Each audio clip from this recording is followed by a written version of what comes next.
अस्सलाम वालेकुम वरहमतुल्लाहि वबरकातुहू। हम इन्फो टीवी में आपको खुशामदीद कहते हैं। दोस्तों, आज का पहला सवाल है, दुनिया में सबसे ज्यादा मिर्च किस मुल्क में इस्तेमाल होती है? इसका सही जवाब है चीन में। गुब्बारा कब इजाद हुआ था?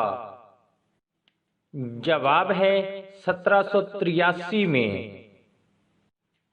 इराक के कितने सूबे हैं?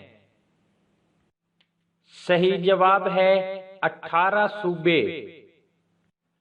वो कौन सी चीज है जिसे हम खाने के लिए लाते हैं मगर खा नहीं पाते?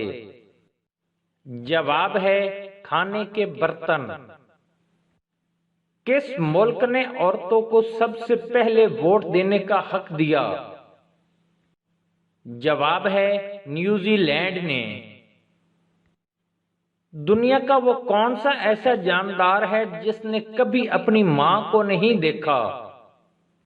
जवाब है बिच्छू। आइसक्रीम बनाने वाली मशीन कब इजाद हुई? दोस्तों, अगर आपको हमारी वीडियो अच्छी लगे तो वीडियो को लाइक करें, एक प्यारा सा कमेंट करें और मजीद अच्छी वीडियोस के लिए हमारे यूट्यूब चैनल हम इन्फो टीवी को सब्सक्राइब करना मत भूलिएगा। शुक्रिया। जवाब है 1851 में।